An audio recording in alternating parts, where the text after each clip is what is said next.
Hey, how's it going, guys? My name's Northerly, and welcome back to another video. And today, I want to finally give my review to Halo Infinite's multiplayer. And yes, we are 4 months past the launch, but I just thought it's time just to finally give you guys my thoughts on it. Now, the areas of discussion I want to talk about today revolving around gameplay, core mechanics, customization, maps, weapons, and the store and the battle pass. The things I won't be touching on really will be custom games theater and the academy and the training mode. Granted that I don't have the exact knowledge of what's truly wrong with theater or custom games because it's really not my thing. All I know is that it needs serious work done to it because these are core staple modes to the Halo franchise, and there's huge communities that make Halo community what it is, and without these features not working, there's just a huge component of, like I said, the community that's just missing and what these people contribute to the community. And the academy is just an extra nice feature that 343 did put in. The train mode is awesome, the shooting range is fun, and just like the beginning tutorial is fun for both new players and also players of old, just to give them something new to do and just kind of explore the Halo universe in a different way. Now, there's 2 underlying aspects that I want to bring up before we go in this review. Number 1, like I said earlier, we're 4 months past the November 15th launch, and only a little bit has changed in this game, and that change has only brought a little. And number 2, we're essentially in another Halo 5 launch cycle, and we're already missing just key components in the game, like more maps, core game modes, limited customization, and also, very importantly, a ranking and progression system. Like my campaign review, I want to mainly discuss about the things we actually have in the game, but at the same time, we have to also discuss more on what is lacking, because these are just such big components to Halo, and they need to be brought back in the game and put in an effective way that brings players back. So this video, I will be much more critical on Halo Infinite's multiplayer compared to the campaign, which I thought was really well, but just watch my campaign review if you want to see what I thought of it. I would say 343 seemed like they were listening pretty well and were more vocal earlier, like in the earlier months of like December and January for Halo Infinite's multiplayer launch, but now it just seems like there's a strange silence, and I appreciate anything they do and any outreach, but there just needs to be more is all I gotta say. So enough of me rambling, let's get into this video. Hey guys, so before we get into this video, I want to explain why you're seeing me in a totally different outfit, and that is because this video has had a big time gap of the time I started making the video and what's going on now. I started making the video in early January, working on the script for the whole entire Halo Infinite multiplayer. Well, now by the time the video is coming out, it's early May and Season 2 is out now. And simply the reason why I took this long to make this video is just I got busy. But now that Season 2 is out, I'm going to be kind of throwing in some aspects of Season 2 I want to talk about, and since, to be honest, a lot has not changed, I still think a lot of the things in this video that I talk about is relevant even now that Season 2 is out for probably by the time this video is coming out, about a week and a half after Season 2. And the thing about Season 2 I'm talking about, it's going to be more of like the things I like, but there's obviously some big negatives coming with Season 2. So for every little section of the video, pretty much, I'm going to be just basically throwing in for like customization, I'll talk about Season 2 customization, or for the maps, I'll be talking about the Season 2 maps. One thing about Season 2 I'll talk about now is they actually started the Season 2 narrative story, which seems pretty interesting, to be honest. It's focused around Spartan and Agrina, who's part of the Academy and the tutorial, and the 2 lone wolf Spartans who come back with a banished AI in one of their Spartans' heads. I'm actually pretty interested to see how this is going to play out. I think we're going to be getting another cutscene or some sort of bit of the narrative in the next week and a half of the season somehow, and they're going to be tying it in and into another narrative event that will come with the Season 3. My theory is that all these little narrative events will eventually lead up to me like official campaign DLC, because it's pretty much suspected we're going to be getting some campaign DLC in the future, and I think it's going to be one big story or like a whole added new element that's going to expand upon the actual campaign. But hey, only time will tell. And between the time I originally started making this video and now, 343 has released a new roadmap for the game, and it's not the best of news, let's just say, when we got this. And the roadmap did confirm that Season 2 is going to be 6 months long, going until November 8th. About a year, pretty much, from when Halo Infinite's multiplayer first dropped. So yeah, ultimately that's just not the best news. Campaign co-op has to be announced. I think they're suspecting like late August or early September. The Forge beta, same time, pretty much late August, early September. And it's something I don't want to like bash the developers. I don't want to make the developers feel bad, because during their live stream, Joe Staten has pretty much made it clear that they're not happy about this either. Yeah, I think we just need to just be, nice to the developers. Don't be assholes to them. Yeah, I guess we're just going to kind of go through this rough patch together.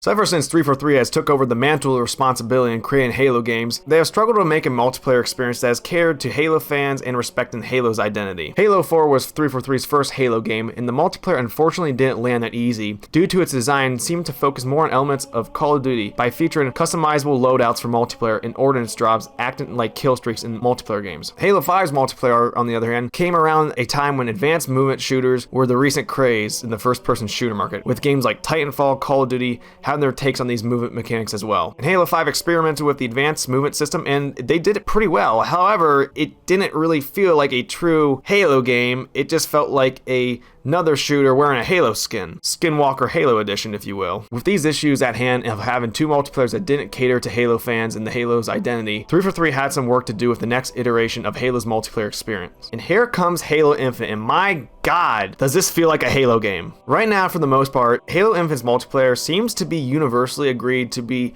a great multiplayer experience, and some even say a true successor to Halo 3's multiplayer. And the first big thing Halo Infinite's multiplayer did in terms of fixing mechanics is that 343 has successfully ended the sprint debate that has literally beaten the dead horse's carcass to dust. And they fixed it to a point that both sides of the argument are satisfied. Sprint and pass Halo games has not really been implemented the best ways without interrupting or stopping the flow of combat. The big problem with sprint and pass Halo games is when a player would be sprinting around a map and then had to engage in combat, the animation of bringing up a player's weapon and start firing essentially caused a delay in the combat loop, and there was extreme disadvantage for the person who was sprinting. And Halo Infinite eliminates that problem. In Halo Infinite, you could be sprinting around the map like you're a chicken with its head cut off, then engage the enemy player by instantly get on the sprint animation and bring up your weapon to fire it, and there's no interruption to the combat flow. Sprint in this game acts more as a utility rather than being an essential part of the gameplay. And the sprint in this game isn't even that fast, and it only provides a slight speed advantage to the player that's using it. 343 has also stripped down many of the other mechanics that we saw in Halo 5 and only brought the return of clambering and slide. And clambering in this game isn't really that vital of a utility because players can now effectively crouch jump around the map again like they did in Halo 2 or just past Halo games. The core mechanics that Infinite brings once again pretty much rekindles the fire of the 30 seconds of fun that has been established in the original Bungie Halo games. So with how great Halo Infinite's base movement system is, 343 has made some questionable changes to how the movement in the maps actually interact with each other through a couple of patches in this season. So on a lot of Halo Infinite's multiplayer maps, there's like cool little like jumps you could do off the weapon racks boxes or do cool power slides down ramps that make you slide much further. And for some reason 343 patched these movement tweaks out that you could do. They did it without notice. And I don't understand why these were taken out, these little movements and like slides you could do in the multiplayer, because they were pretty difficult to achieve and I really haven't been able to figure them out, but I have not really tried a whole lot. And for something as harmless as it is and just a cool little way just to interact with the map more, I don't know why they would take the time to take that out when they could be allocating that time to work on some other things in the season. And on a side note, on them taking out those little like movement bits in the multiplayer maps, they've also taken out things like the tank gun in campaign, the flyable pelican glitch in campaign, and also the ability to have the fusion coil basically make you fly across Zeta Halo in campaign. And 343 has addressed that. They recognize all these problems that they patch, and I think they do want to maybe like reverse it, but I guess the question is which ones they, I guess in their eyes, find necessary to reverse the patches and go back. Unlike Halo 5 that gave power to the players now have to once again scavenge around the map to bring the power to themselves through the map and through the sandbox.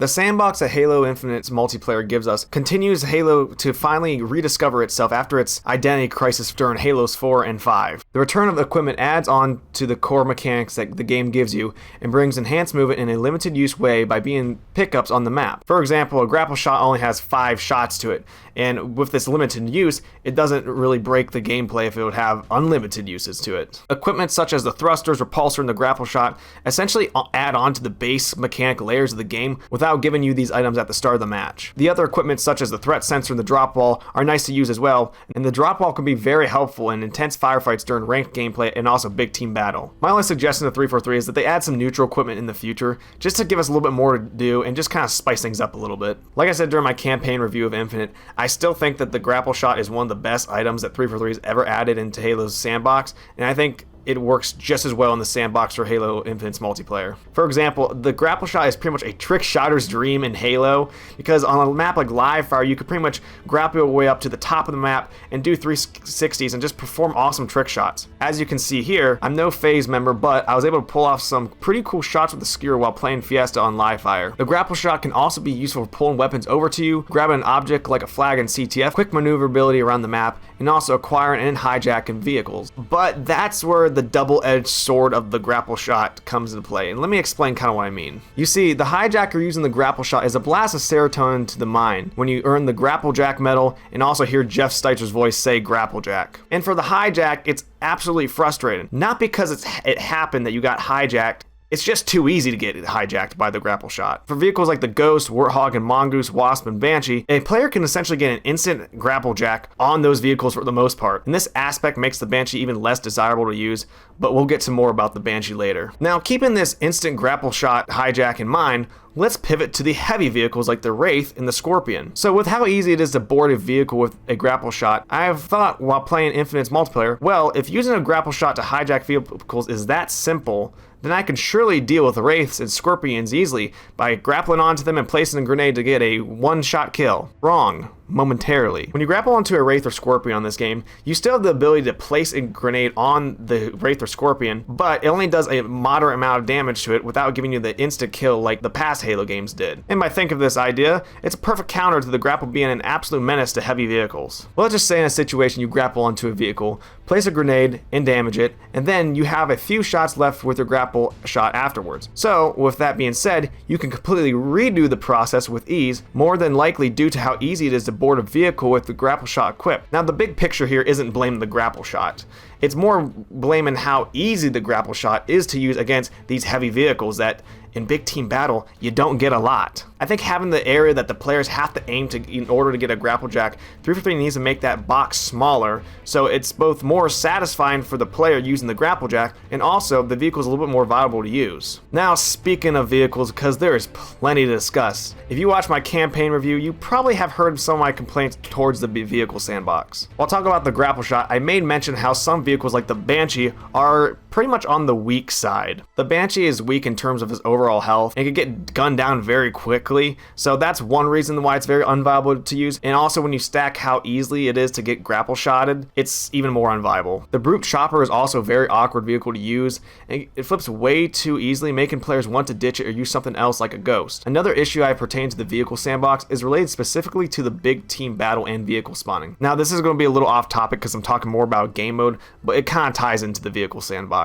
Big team battle is far more ambitious than it has been in the past by being now 12v12, and the battles feel much more immersive and alive, especially when there's pelicans dropping vehicles on the map. However, as cool as these elements are of the pelicans dropping in vehicles, that's the only way you get most vehicles besides the Mongoose and Warthogs and the Razorbacks. For example, at the beginning of a big team battle match, the players on both sides will start with Warthogs and Mongoose and maybe a Razorback. At some point in the match, the pelicans will start dropping off one vehicle at a time, starting off maybe like a Ghost, a Wasp, a Banshee, and then maybe a Scorpion, all spread out through a couple minutes apart. So rather than it feeling like truly like a big team battle in past Halo games with all the vehicles readily available at the beginning of the match, players now have to wait for these vehicles to spawn. And with players having to wait to use the fun and big powerful vehicles, it also results in players only using these vehicles every once in a while. Now I will say 343 did recently do a big team battle patch, recently probably back in February, and it made it that Scorpions and Wraiths spawn more frequently, which is a big improvement and fixes the problem of waiting for these vehicles at the end of the match.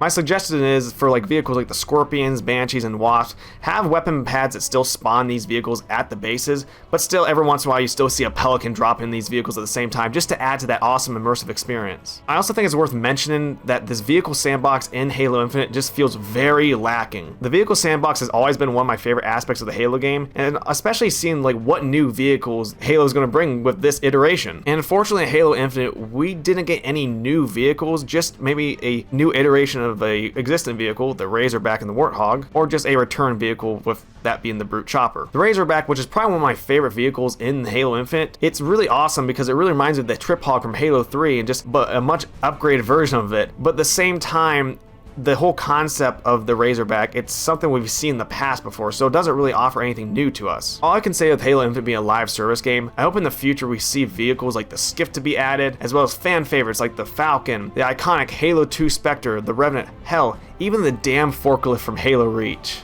And this leads us to the final and probably the most important part of the sandbox, which is the weapons sandbox. I really do enjoy the weapons we do have in this game, mainly because they all have unique rules, and rather than being just different looking weapons that have very similar rules, that was the case of Halo 5. The only downside of this weapons sandbox, like the vehicle sandbox, it just feels very small compared to previous Halo titles. In Infinite, we're missing guns like the SMG, the fuel rod cannon, the beam rifle, and most importantly, the OG shotgun. And I'll say with some of these weapons missing, their effect of them not being in the game is somewhat felt. For example, without the OG shotgun, there's really no true counter to the energy sword where you get that one shot kill to earn that bolster medal. And this makes me pretty nervous on how Infection will turn out once it's implemented into the game, because the Bulldog simply doesn't achieve the goal of the original shotgun. I know with back in Halo 3 and 5 during Infection games that players could also pick up other weapons besides a shotgun like an assault rifle or a pistol, but having that one shot kill lifesaver weapon is what adds to the intensity of the Infection matches. I would say once Infection does come around, is either 343 has to add the OG shotgun in, or if they can't, have a Bulldog variant that essentially resembles the OG shotgun very closely. And going back to the idea of the OG shotgun being a counter to the energy sword, I'm not saying every weapon has to have a counter to it, but this is such an iconic combo that's been in all the Halo games, you just kind of have to have it at launch, and Infinite for some reason doesn't. Now, with some weapons not being available in the sandbox and the sandbox feeling lacking, there are still some weapons in this game that I absolutely love. The Skewer is an absolute blast to use, and getting a kill with it feels so satisfying regardless if it's a point blank kill or a nasty trick shot with a grapple shot. I also love the dual function weapons like the Hydra, the Cinder Shot, and the Heatwave because they all have unique aspects to them that can be very useful in certain scenarios. The Battle Rifle is back to its full glory by looking like the original Halo 2 BR, and it feels so satisfying to use. I also love the Mangler because it takes skill to get that 3-shot headshot, but damn, it feels so good to take some hats off with it. And an overall theme I've actually noticed while using all of the weapons in this game is that they feel extremely satisfying to use and get kills with them. It feels like you're really contributing to the cause of the team or just your own self. I hope down the line 343 can add more weapons, fan favorites from past Halo games, and even some of the variant weapons we saw in the campaign, which were really fun that the enemy bosses used. I'm hoping these variants of weapons can be a rather easy implementation into multiplayer, and if so, we can get a Super Fiesta like we had in Halo 5, which I thought was super fun. If I had a little wish list of weapons I'd like to see return to Infinite, number 1, the OG shotgun, then the fuel rod cannon, the sticky detonator from Halo 4 because god, that thing was so much fun. It just added such a unique element to the gameplay. The carbine, and for shits and giggles, the Halo Combat Evolved Magnum. If Halo 5 could bring that thing back, then Halo Infinite sure as hell can too. Halo has always been known for its variety of game modes, like Capture the Flag, Oddball, Invasion, and many more. And once Halo Reach shipped out, it literally set the bar on what game modes and how much content a Halo game should have at launch. 11 years since Halo Reach, you think Halo Infinite would be flowing with multiple game modes and have many options for all types of players. All I can say is Halo Infinite's game mode and playlist variety, I think is a slightly worse version of Halo 5's playlist at launch. And like I said at the beginning of the video, we are definitely seeing another Halo 5 launch cycle, but this one stings even more, I think. The lack of playlists and game modes is literally what this game did not need. What the game does offer us, it makes the game just very boring to play after a little bit. I just don't understand how 343 didn't learn after Halo 5, literally missing core game modes like Infection, Big Team Battle, Assault, Griffball, Social Playlists, Team Snipers, and many more, and realizing that players expect these game modes on day one. I'm also very surprised that Infinite did not launch with Fiesta or Breakout from Halo 5 because these modes really did seem like 343's modes they had in Halo 5. And yes, when I talk about Breakout, I don't mean the other horrible renditions of the shotguns. I mean Breakout 1.0 with the SMGs and pistols and no shields. That was the best version of Breakout. Luckily, a little before Christmas time, 343 did permanently add Fiesta, SWAT, and a Slayer-only playlist, which did address some community complaints. And since the Cyber Showdown event that was back in January, 343 actually introduced a new game mode to us called Attrition, which is actually really fun. However, 343 took the game mode out once the Cyber Showdown event was over, which makes no sense to me because the game game needs content. And kind of with the trend with modern gaming, this is kind of a little off tangent, it really frustrates me, this whole limited time only game mode. You see games like Call of Duty and also now Halo and Fortnite do. It makes no sense, like I said, because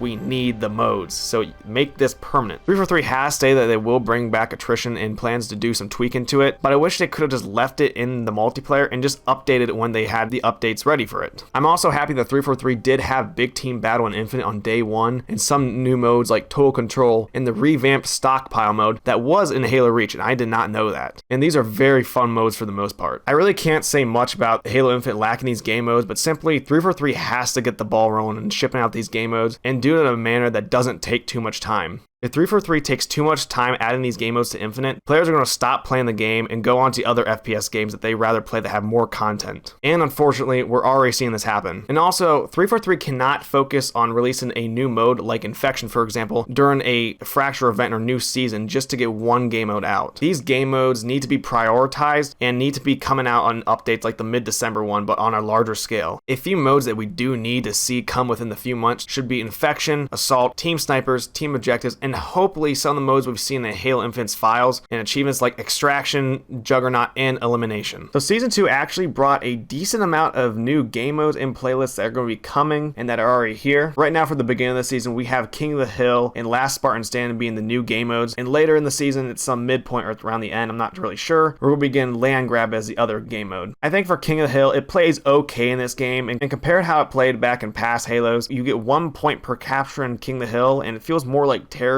or strongholds, which I really don't like, and I just kind of hope they go back to the original point-based system of how King of the Hill used to work. I think Last Spartan Standing is also a pretty fun new game mode, and it plays kind of like a mini battle royale and also a gun game from Call of Duty at the same time, which is a kind of cool mix. However, I do have a couple little unfortunate gripes with Last Spartan Standing. As much as I like it, I don't like how there's the camo and overshield within the mode. I think when you face a Spartan with overshield, it just feels like a major disadvantage, and with there being no plasma weapons when you could upgrade your weapons you have equipped, it's really hard to strip those shields. I think there's actually just a lot of active camos on the map that come down the drop pods, and it just kind of makes it just annoying just having to go up against that too. And I know some people might be like, well, if it's kind of supposed to be like a BR, it's whoever gets these power-ups first wins, which I'll agree, but I'm not really sure if this game mode's supposed to be a BR or something like a BR. I'm kind of questioning what it's actually supposed to be in totality, but I do like the whole premise of it though. And also, so far, Last Spartan Stand is only available on the map Breaker. When you queue up, that's the only map you can play it on. I just kind of hope within some point in the season they also implement other big team battle maps into the Last Spartan Stand and playlist. And I won't lie, it does feel pretty big when you're playing on Breaker on Last Spartan Stand. It just feels like it's just really spread out. You're just kind of like looking for the other players for quite a bit sometimes. So Rumble Pit actually returns as one of the new playlists in Halo Infinite, and I actually really enjoyed this playlist a lot, and it's pretty fun and just a fun casual game that you could chill out on. Rumble Pit has some cool renditions of, you have Vampire Oddball, which is just oddball, but I think you have an overshield. I haven't really played that one yet. And there's also Ninja Slayer, which is pretty fun. You have grapple shots and energy swords. And one of the ones I was playing, which I thought was really fun, it was pretty much just rocket oddball. It was oddball, but you had rocket launchers and repulsors, which I thought was really fun and casual. And I wasn't really even trying. I was just having fun shooting the rockets and trying to deflect them with the repulsors. One problem though with the Rumble Pit playlist, you can't unfortunately queue up with friends. And I think that's just kind of a really sucky aspect that I hope they do fix, because it's just one of the few playlists that is just really casual. You could hop on Friday night with some buddies and just chill out and play some Rumble Pit. Overall, I do think this is a step in the right direction for game modes and playlists, and hopefully with Season 2 being 6 months long, they can utilize these drop pod updates that they can just maybe bring other renditions of game modes, or maybe a totally new game mode, just so we don't have to wait all the way till Season 3. Beyond me complaining about what modes we need, I do have a couple critiques on some of the modes, and I hope 343 could somehow come across this video and take it into consideration. I think the return of Stockpile is great. I'm glad we have a mode in Big Team Battle that is fun, team-oriented, and brought back from the past. However, I do feel like there could be some work done to it. I feel like the biggest problem Stockpile has is simply related to how many energy cores are available on the map during the rounds. I think with every round, there should be a decrease of the amount of energy cores that spawn on the map, and with the final round either having 5 or 6 cores left to really intensify the games. The abundance of cores that are available during a round can make it very easy for teams to score, and also make the games go by a little too quick. With fewer cores cores available each round. It requires teams to work together more and make big pushes to obtain power cores or to steal them from the enemy team's base. Stealing cores from the enemy team isn't really a super viable option when literally one team could hoard them at their own base and just make the rounds go by too quick. I also think decreasing the amount of power cores on the map, there should also be an increase to the timer so teams can have enough time to steal cores or defend their own cores. Attrition is also probably my new favorite mode that 343's added into Infinite, and just I've seen in Halo for a little bit. I'm happy that we have a game mode that's actually focused on limited lives. However, my biggest critique on attrition is that modes go by too quick. I think upping the rounds to a best 3 out of 5 would be better for the matches to feel a little bit more competitive, and I think it would be the best move for 343 to make. I've also heard my friends kind of make the same complaint just about how the matches just run too short and just takes the fun out of the mode. I also think the circle that encloses on the map when there's no lives left, it's a cool idea, but it just closes too damn fast. I've only had one match where the circle started to really enclose on the map, but by the time it was really consumed a portion of the map, the round was over and we didn't really get to experience the intensity of the enclosing circle. So overall, I think 343 just needs to increase the amount of rounds that attrition has and make the circle move a little quicker, and we'll really be cooking with this mode. Another issue I have pertains more to the challenges that we had available during the Tenrai event. The problem that I have with this event is that Fiesta just feels very sweaty due to the challenges being very specific to that mode. The challenges are generally pretty easy, like play 4 Fiesta matches, but it's making the mode feel less casual or more grindy due to the larger player base trying to grind the event pass. I also think limiting the event pass challenges to one mode makes players burn out from playing Fiesta over and over. I know I have, when they could be having some more fun playing a variety of modes during their playtime. And like I said, it makes it feel grindy playing these modes over and over and over, but at the same time, it also makes it feel more like a chore as well. My suggestion to 343 is once they have more game modes and playlists in Halo Infinite for the future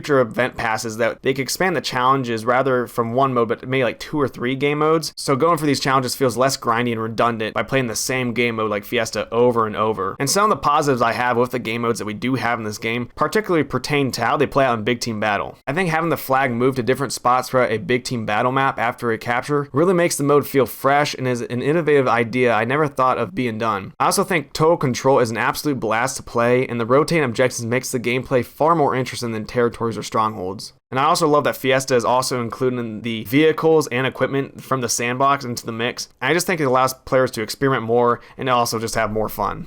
The maps in Halo Infinite are probably 343's best lineup of maps so far and out of all the games they made. But like many of the other aspects in Halo Infinite, there's not the biggest selection of maps in the game currently. I think all the maps personally play either to decent or to really good, and I do enjoy the variety of settings that 343 does have for us. Unlike the campaign, which is only Forerunner, Banished, and Zeta Halo. I feel like if we had a couple other map settings, I'd like to see more Forerunner structures, a Banished map base, and maybe even a downed UNSC frigate somewhere on Zeta Halo. I also think the maps like Bazaar and the Streets are also some really cool maps because they take place on both new and old Mombasa after the events of the Human Government War. I'm also very happy that 343 is understanding the importance of developer-made big team battle maps, and I think all the maps we had, which is only 3 though, they're pretty fun, especially Fragmentation. Halo 5 had no developer-made big team battle maps, and they're all made in Forge, and they played, relatively well and looked good. They still didn't have that extra in-house flair 343 could bring to the big team battle maps. I really think a cool aspect about 343's big team battle maps is when a flag is captured or an objective is completed in total control, an aspect of the map will essentially come to life. On the map Deadlock, which has a giant banished AA gun, when a flag is captured, the banished AA gun will charge up and take a big shot at a UNSC frigate that's out in the distance in the air. These little details just make the big team battle fights feel more immersive and really truly add to the name of a big team battle. I personally also think that 343 should also add the maps that we see in Arena, Behemoth, and Launch Site to big team battle. I think they might play pretty decent as a small big team battle map. I think both Behemoth and Launch Site play just okay in 4v4 Arena, but I think they'll have more potential in being better in big team battle. I think one big issue I have with the maps in both 4v4 and big team battle is how the weapon spawns work. Most of the weapons are restricted to walls or mounted on trees, and players end up not having any weapon options in the middle of the map most of the time. I think 343 simply needs to just start adding more weapons to the maps, and places make like a battle rifle lean against a rock during an overlook, or maybe a heat wave line the floor of a Forerunner hallway. And I think just simply those little details of, like I said, a sniper and a perch just adds to more story to the map, so it feels actually more of a place rather than like the simulation that 343 makes about the war games. I know a lot of other Halo content creators have talked about the weapon spawning, so I'm just gonna leave it for there. It's kind of a pretty basic topic, but I just think 343 needs just to add more weapons just kind of lying around the map.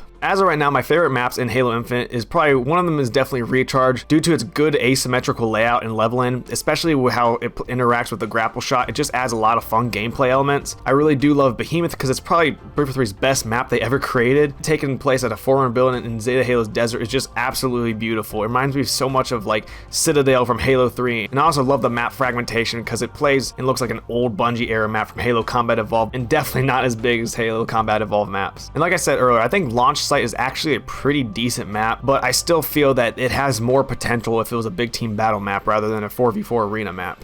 I think 343 needs to continue to add more maps into Halo Infinite multiplayer because the lineup of maps we have at the moment are starting to get stale. I also feel that 343 does need to do some map remakes from previous Halo games, even though they've said they don't plan on doing that, but I feel like this is an essential part of Halo because many other Halo games, from starting at Halo 2, were starting to remake maps from the past. I think with Halo Infinite's fantastic gameplay, a lot of these maps would work really well with Halo Infinite's gameplay. And my final request in terms of maps, 343 needs to either add a map voting system or a veto system. I really don't understand why games like Halo or Call of Duty have taken these systems out of their games and just have a random generated map every match. But if they don't want to deal with the problem of map vote spam, then just add the veto system. It's simple and it works better for me sometimes. So Season 2 does bring 2 new maps in the mix, and that's the Forerunner map Catalyst and also the map I talked about previously, the banished scrap factory called Breaker. And I'll say Catalyst is probably one of my favorite maps in this game just for its pure choice of aesthetic being the Forerunner facility in the jungle. It just looks something ripped straight out of Halo 3. I really enjoy the map. I enjoy the leveling that it has. I like how it has the Forerunner doors that we all stand about when we first played Halo Infinite. And I think it's gonna be one of those maps you're gonna kind of look back in Halo history and be like,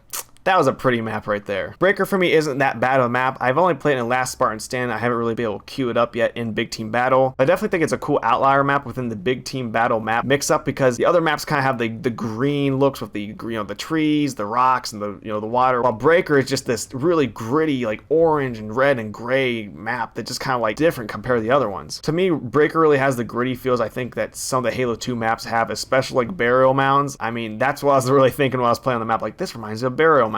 I ultimately wish we could have got more maps in Season 2, but kind of going back to the whole drop pod thing, I really hope with that they can bring another map or 2 within the season, just kind of maybe like a, hey, we understand that this could be a long season, here's another map just for fun. If there's an area in Halo Infinite's multiplayer that causes enough discourse, it's Halo Infinite's customization system. Before we had the opportunity to play much of Halo Infinite's multiplayer, we were told that Halo Infinite's multiplayer customization would be on the level of Halo Reach and even better. And I would say that is partially correct, but there are some big variables that come into play that hold it back greatly. The first big blow to player expression was when we found out that players could no longer pick and choose the colors of their Spartan in a normal Halo color customization system, but instead we have armor coatings. And as we know, the armor coatings do not enhance player expression more than the traditional color system we had in the past. Instead, it just limits us even more. But beyond these terrible armor coatings, the whole entire customization system can't get any worse, right? Oh god, I wish that's where it stopped. Once Infinite's multiplayer was released, shit truly hit the fan, and players truly realized how bad Halo Infinite's customization system was. And this was due to microtransactions, the battle pass, no progression system, damn Spartan cores. Now, before I go into full bitching mode, I actually want to talk about what I do like about Infinite's customization system. I think Infinite's player customization would actually be the best we've ever had in the entirety of the Halo series, but that's if we didn't have the confounding variables I mentioned above. I think the new Gen 3 armor looks fantastic, with helmets like the Mark 7, Cavallino, Anubis, and Soldier having a true Halo look, and feels like helmets that would have been in Halo 3 or Reach. I also love the Tenrai event armor that we have, and how Hayabusa from Halo 3 has its own lineup of similar armors. I think the lore behind the Tenrai armor is super fun and cool. Armor that just adds that cool badass and a little bit of ridiculous aspect back to Halo. I also think them bringing back armor effects to Halo is something we just needed for a long time. It just is the continuance of them adding that kind of like craziness to Halo that it's kind of had in the past. However, the aspects in where Infinite's customization shines, the game is just bogged down by so many more aspects. All these armors would feel so much cooler if there was an actual progression system in the game. But the only thing I see when I see other player Spartans is, oh, you earn that helmet through the battle pass pass that you bought, or you have the pineapple grenade chest piece that you bought from the store. The only time I look at someone's Spartans, I truly feel like, oh, you've earned it, is when I see someone rocking a campaign armor lock and coated, but at the same time, they're not that special. The fact that Halo Infinite's multiplayer has no sort of ranking system or just even an indication of what rank you are, it just boggles me on how someone in the studio thought that it's okay that we ship no ranking system at all. Having no military rank or even a number like Halo 4 or 5 doesn't show if the players in the lobby are badasses or noobs. And oh yeah, this game doesn't even have a lobby system that shows other players in the game, only the Spartans in your fire team. 343 knows that us fans want an actual ranking system, and I'm glad that they have mentioned that they do plan to implement one down the line. I'm hoping this ranking system comes soon and has some cosmetics tied into it, so players feel like there's some more worth playing these games rather than just battle pass XP and rewards that really says nothing about the player. All the armor in this game just feels meaningless since there's no progression system that uses in-game XP for a player rank and having earnable armor through challenges or commendations. I know Infinite does have a weekly challenge reward, but these rewards really don't feel worth the grind because it's usually just a visor, color, and armor coating, or really boring things like an emblem or a backdrop that no one really cares to truly get. And Infinite lacks things like having a cool armor set for completing the campaign or legendary, commendations, or hitting a max multiplayer rank. I still truly believe that Halo 5 has the worst customization in any Halo game, but at least it allowed you to earn armor like Achilles by hitting a certain rank or score in competitive multiplayer, or the Timmy the Whale helmet that could be earned by playing custom games for a certain amount of hours. I know that Halo Infinite's multiplayer is free to play, and 343 does need to make their money back somehow, but to limit to player customization this level and charge up to $20 for one armor set is flat out unfair to players. I know they have been playing around with prices in the item shop, but still, some of these prices and cut downs they've made to the prices are still pretty egregious. They need to really fix it. I personally don't feel like forking over $20 for the Anubis armor set, which looks really good in this game, and only be able to use it for the Mark 7 armor core system and not the Yoroi or the Reach armor cores. And with the armor core system in this game, it really needs to be reworked so there could be cross-compatible armor core customization. Not being able to use a Mark 7 helmet with a Reach chestplate and having a Yoroi katana all equipped on our Spartans just flat out sucks. And the situation even gets worse when the bots have cross-compatible armor core customization and we don't. Now, one small thing I actually do like about the armor core system, and don't crucify me, that allows us players to essentially have different armor sets or outfits that we could pick in the armory showcase room anytime we want without completely like rearranging all the bits and pieces of our Spartan. I also think Halo Infinite needs a better emblem customization system, and just if they want to do it simply, just have the MCC's emblem customization system and put it into this game. 343 has been doing these dev-made preset emblems since Halo 5. In my opinion, they're just very boring. Halo 5 at least allowed you to pick 3 colors for your emblem, while Infinite, it's just preset colors, like the armor coatings. The thing I liked about the past emblems, they just had such a simplistic look to it and kind of gave them a special feel compared to other games with emblems and emblem creators. I think what 343 should do is essentially add the classic emblem editor system back in Infinite. In the shop, that's where they could sell their more detailed emblems like Sergeant Johnson for a couple bucks players can buy if they want. So Season 2 actually came out swinging pretty hard with the customization, especially with the whole entire Lone Wolf vibe. And let me tell you, these new Spartan armor sets with the Lone Wolf is just so damn badass. The whole Lone Wolf Spartans, they really are like tacticians who improvise on the battlefield. They'll use whatever they can find on the battlefield as armor pieces. At the end of the battle pass, you actually have an elite shoulder pad, which is very similar to Tartarus's the skull, elite skull that's on his shoulder in Halo 2. So that's a really cool feature that they put in. And overall, I thought the new battle pass is pretty good. I mean, there's a lot less junk in it compared to the last battle pass, like emblems and backdrops and less, XP boosts and stuff like that. And definitely a lot more cosmetic stuff, which is really good. Also, right now, there's the limited time interference pass, very similar to what there's already is in the current battle pass, but just a little bit more. And you have one of the really cool Spartan helmet attachments, which gives you the NVGs for the Spartan helmet that is in that pass. On top of the really cool Lone Wolf Spartan look, we also have the new upcoming Fracture armor, which is the Eagle Strike, which really reminds me of Brotherhood of Steel from Fallout. I mean, this steampunk World War II look is just really wacky but cool, and I'm really looking forward to see how these Fracture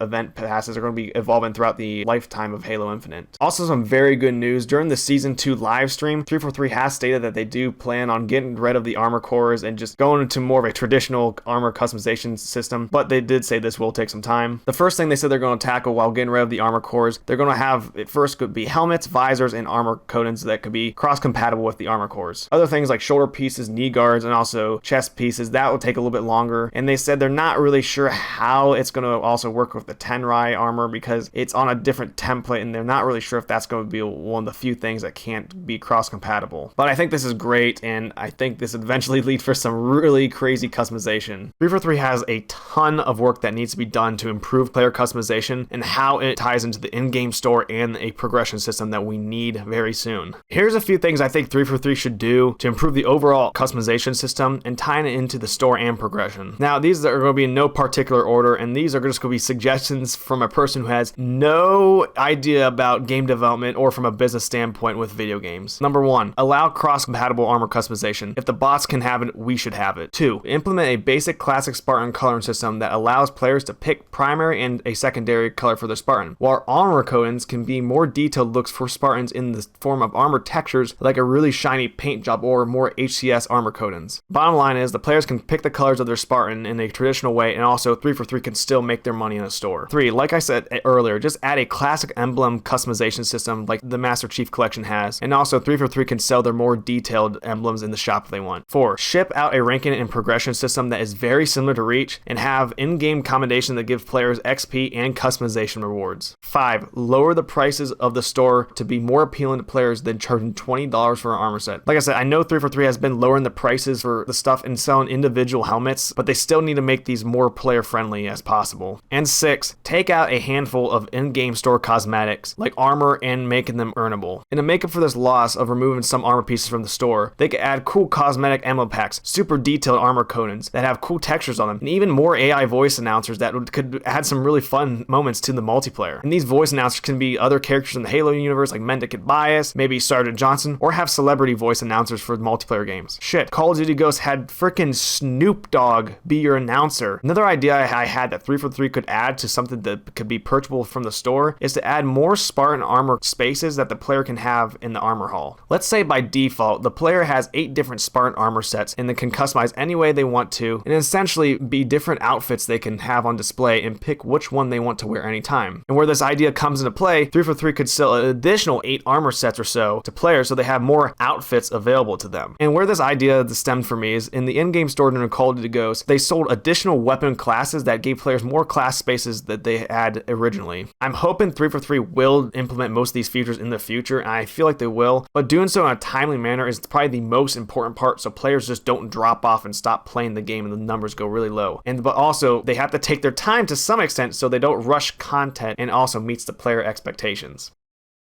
So after going through and discussing the main aspects of Halo Infinite's multiplayer, at this moment, I look at Halo Infinite's multiplayer as a disappointment, and I really hate to say that too. I'm obviously very happy that we finally got a Halo game after waiting for 6 years, which is the longest wait ever between Halo games, but due to the state of the game, I wouldn't have been upset if this game would have been delayed again to like 2022. Like Halo 5, Infinite is just drive content and gets very boring after playing a few matches because there's little to play and even less to achieve while playing. The thing that really sucks about this situation is that Infinite's gameplay might be the best gameplay we had in a Halo series since Halo 3. So bottom line is that I really love this gameplay in this game. It just bogged down by the fact that there's nothing in this game, and there's also many performance issues with like theater and stuff. Overall, I think Season 2, one aspect of it is stepping in the right direction, while I feel a big part of it is lagging behind, and that pretty much lies with it being a 6-month-long season, and also 343 patching the cool little bits of movement you could do on the maps, and also some of the campaign fun movement bits you could do as well. I really like the armors that we got in Season 2. The maps are pretty good, but I just wish we could have got more, and I'm overall happy just to see that finally like the game modes and playlists are just starting to expand a little bit more. Not at the level I want it to be, but I will take, I guess, anything I get. And I hope with that being said that the drop pods can ensure that 343 can bring new content without having to tie it and anchor it to Season 3. It's just gonna be a long damn time, and I really just, looking back, this is why I think this game should have been delayed to this year as a release window. 343 literally achieved the hardest part in making the game super fun and a universally loved gameplay style for Infinite, but they fell flat on delivering content. Like I said earlier, I don't understand how 343 did not learn from the mistakes of Halo 5, just due to its super lackluster launch, and how they allowed Infinite's launch to be so bad. The sad part is, 4 months into Halo 5's life cycle, we were already getting monthly updates, roadmaps, and had much more communication from the studio compared to now. Like the MCC, I think a year or year and a half from now, Infinite's going to be a really awesome game and be full of rich content that will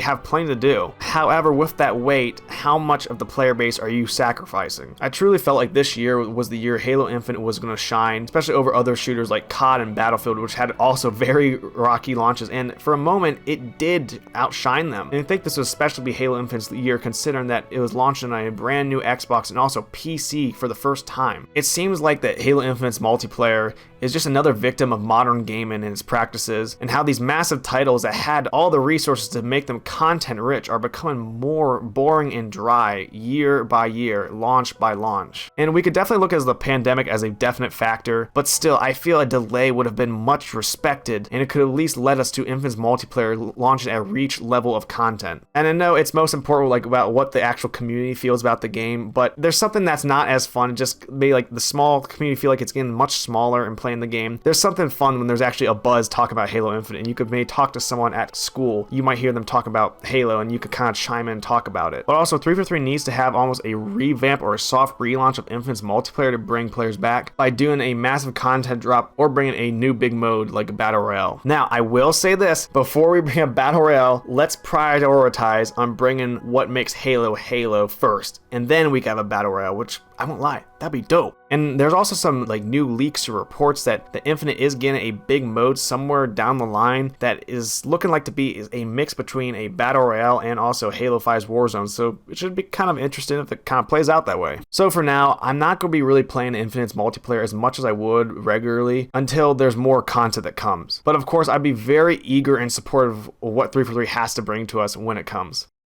So guys, that wraps up today's video. Sorry it's kind of been a while since I've been able to get this one out. I know the campaign video came out in January, and well, I've been meaning to get this one out. So how do you guys feel about Halo Infinite and its future? Do you think it's looking good? Do you think it's looking bad? Or you just kind of just don't know what's going to happen? Leave a comment below on what you guys think. Literally, it just started like hailing really bad. If you guys could hear that, oh my god. And also share the video just to get it more around. And like always guys, hopefully a little sooner this time. I'll see you in the next one. Have yourself a fantastic day.